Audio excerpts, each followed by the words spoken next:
کہ پروردگار رحیم ہے، کریم ہے، وہ جسے چاہے بخش دے. یہ نظریہ نعوذ باللہ گویا یہ ہے کہ خدا عادل نہیں ہے. خدا کے یہاں بخشنے کا کوئی اصول نہیں ہے. یعنی دنیا میں تو بخشنے کے اتنے اصول ہیں کہ جب تک تلافی نہ ہو جائے اس وقت تک گلو خلاصی نہیں ہوگی. اور وہاں یہ کہ نہیں، وہ جسے چاہے بخش دے. ایسا ممکن نہیں ہے. انہی مظالم کو بخشا جا سکتا ہے جن کی تلافی ممکن ہو.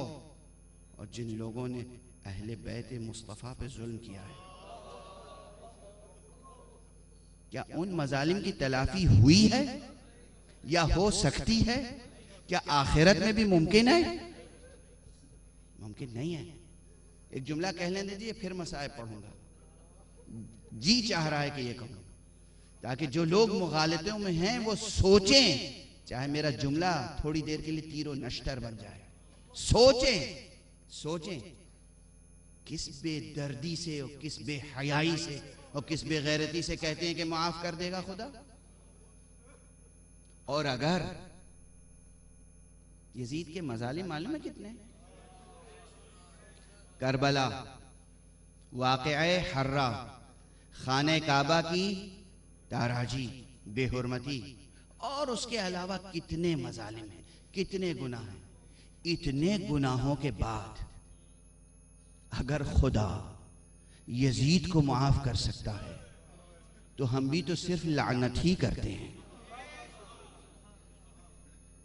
اور کچھ نہیں کرتے.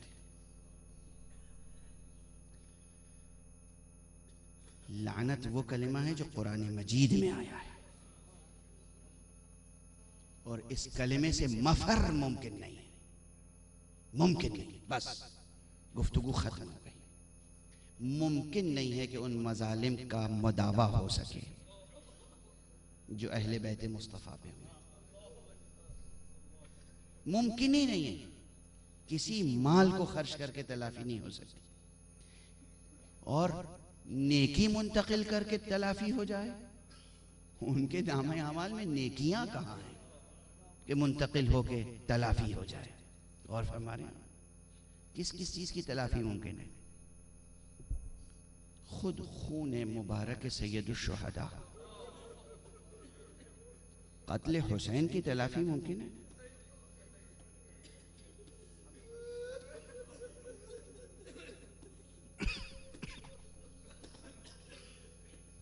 ادھر میں